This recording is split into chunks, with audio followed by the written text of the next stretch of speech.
তোমরা বলতে পারবে আমার বাড়িতে কেন এতগুলো বাচ্চা এলো, কী কারণে এলো?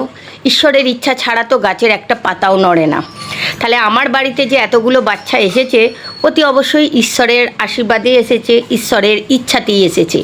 কিন্তু কেন এসেছে, আসার ফলে কি লাভ হয়েছে আর কি ক্ষতি হয়েছে, চলো এই দুটো জিনিস তোমাদের সাথে একটু শেয়ার করি। আমি কখনোই সোশ্যাল মিডিয়ায় এসে আমার ব্যক্তিগত জীবন কিন্তু আমি শেয়ার করি না। মানে আমার অতীতে কি ঘটেছে, তোমরা অনেকে জানতে চেয়েছো দিদি তোমার হাজব্যান্ডকে দেখাও না কেন, তোমার হাজব্যান্ড কি থাকে না বাইরে থাকে, অনেক রকম তোমাদের মনে প্রশ্ন রয়েছে, কিন্তু আমি দেখাই না। কারণ কি বলো তো, আমার ঠিক অতীতের ব্যক্তিগত জীবনটা খুব একটা মধুর নয়, খুব একটা সুখের নয়। এখানে আমার অনেক আত্মীয় স্বজন আছে যারা সেটা খুব ভালোভাবে জানে, অনেক বন্ধুবান্ধবও আছে যারা সেটা খুব ভালোভাবে জানে, কিন্তু কখনো আমি সেই জিনিসটাকে তুলে এনে সোশ্যাল মিডিয়ায় আমি প্রকাশ করিনি, আর ভবিষ্যতেও আমি প্রকাশ করব না। কারণ কি বলো তো, দুঃখের কথা তুমি যত এখানে প্রকাশ করবে, হ্যাঁ সাময়িক তুমি ভিউজ পাবে, তুমি রেভিনিউ পাবে, তোমার চ্যানেলের গ্রো হবে, সব ঠিক আছে, কিন্তু দিনের শেষে না এই দুঃখের কথাগুলো নিয়ে কিছু মানুষ ঝালমুড়ি মাখবে, যেটা তাদের মানে কি বলবো মুখ চাট হয়ে দাঁড়াবে, বা তোমার দুঃখের কথায় সুযোগ খুঁজে ঠিক তোমাকে তোমার কথাই রিটার্ন দেবে বা তোমাকে বলবে।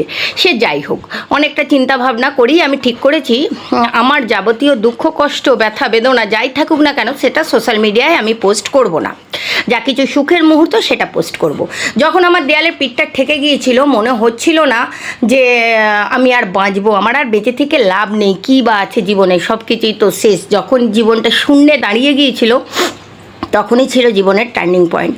অনেক মেয়েরা দেখবে সংসার জীবনে স্ট্রাগল করতে করতে যখন আর পেরে ওঠে না, সুসাইড করে ফেলে, অনেক রকম পদক্ষেপ নেয়, ঠিক আছে? তো সাহস করে আমি একটা পদক্ষেপ নিয়েছিলাম, সেটাই হলো আমার টার্নিং মোমেন্ট।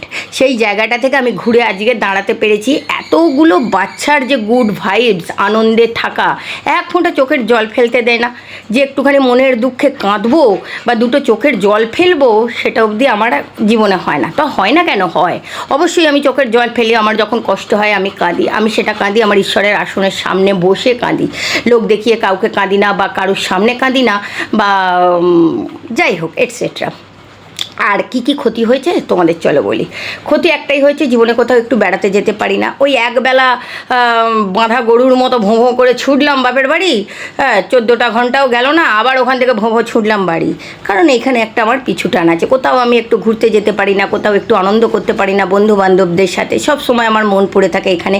তার উপর তো ভাড়া বাড়িতে থাকি, কোথায় চিৎকার করবে, কোথায় চেঁচামেচি করবে, ঘরের ভেতর পুড়ে রাখলে কে কী করবে না করবে, সব সময় এটা আমার একটা চিন্তা থাকে। সেই জন্য আমি অনেক সুখ আমার জীবনে ত্যাগ দিয়েছি। তবে এদেরকে নিয়ে বেশ আমি ভালোই থাকি, আনন্দে থাকি। এই হলো ওদের আমার জীবনে আসার কাহিনী। এসে যে বিরাট টার্নিং পয়েন্ট আমার লাইফে, আমার ভালো থাকার, ওরা যদি না থাকতো আমি আবার হয়তো সেই একাকিত্বে চলে যেতাম, আবার সেই ডিপ্রেশনে চলে যেতাম, মনে হতো জীবনটাতে কিছুই নেই, আবার সেই দুর্ভোগ আমার জীবনে শুরু হতো। কিন্তু যেটা এখন আমি চাইলেও আমার শুরু হয় না বা ওরা হতে দেয় না।